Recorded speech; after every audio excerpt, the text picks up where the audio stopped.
2009 সালের 25 এবং 26শে ফেব্রুয়ারি এই নির্মম ঘটনা আমাদের জাতীয় জীবনে এক গভীর ক্ষত সৃষ্টি করেছে, যার বেদনা সময় পেরিয়ে আজও বহমান। মহাপরিচালক, বর্ডার গার্ড বাংলাদেশ।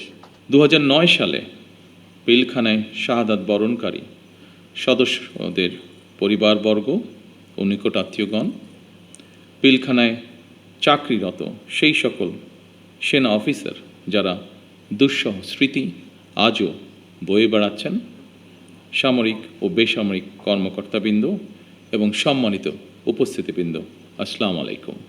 মাহে রমজানের এই পড়ন্ত বিকেলে আমি শ্রদ্ধার সাথে স্মরণ করছি মহান মুক্তিযুদ্ধের বীর শহীদদের, 90-এর গণ আন্দোলন এবং 24-এর গণ অভ্যুত্থানে শাহাদাত বরণকারী সকল ছাত্র জনতাকে গভীর শ্রদ্ধার সাথে স্মরণ করছি 2009 সালের 25 এবং 26শে ফেব্রুয়ারি পিলখানায় সংগঠিত বর্বরোচিত হত্যাকাণ্ডে শাহাদাত বরণকারী 57 জন দেশপ্রেমিক সেনা কর্মকর্তা সহ 74 জন বীর শহীদকে আমি তাদের আত্মার মাগফিরাত কামনা করছি এবং শোক সন্তপ্ত পরিবার বর্গের সদস্যদের প্রতি জানাই গভীর সমবেদনা।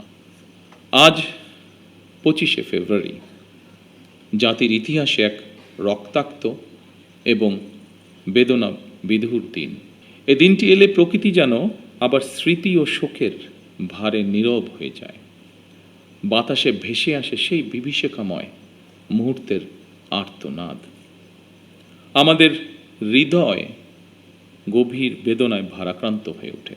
2009 সালের 25 এবং 26শে ফেব্রুয়ারি এই নির্মম ঘটনা আমাদের জাতীয় জীবনে এক গভীর ক্ষত সৃষ্টি করেছে, যার বেদনা সময় পেরিয়ে আজও বহমান। দীর্ঘ 17 বছর পরে শহীদদের স্মৃতি বিজড়িত এই প্রাঙ্গণে আজ আমার কণ্ঠ কিছুটা স্বাভাবিকভাবে ভারী হয়ে উঠছে। আমি কেবল একজন জনপ্রতিনিধি হিসাবে নয়, একজন সেনা পরিবারের সদস্য হিসাবে, একজন সহযোদ্ধার সন্তানের মতন আপনাদের সামনে, আপনাদের সাথে আজকে উপস্থিত হয়েছে। 2009 সালে সেই বিভীষিকাময় ঘটনায় 57 জন মেধাবী ও দেশপ্রেমিক সেনা কর্মকর্তা সহ মোট 74টি প্রাণ ঝরে গিয়েছিল। প্রতিটি নাম একটি পরিবারের আলো নিভে যাবার গল্প, প্রিয়জন হারানোর বেদনা বিধুর অধ্যায়, একটি সন্তানের পিতৃহীন হওয়ার ইতিহাস, একটি স্বপ্নের অসমাপ্ত মহাকাব্য।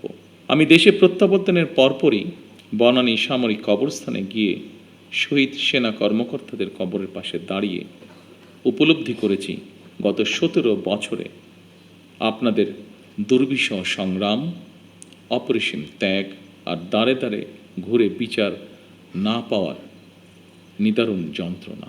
আমি বিশ্বাস করি পিলখানার ঘটনাকে রাষ্ট্রীয় মর্যাদায় স্মরণ করা আমাদের জাতীয় দায়িত্ব।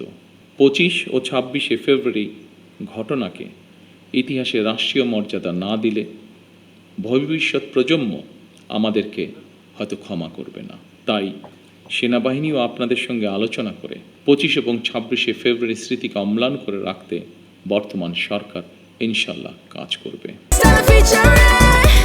Next level, well done, side by side, free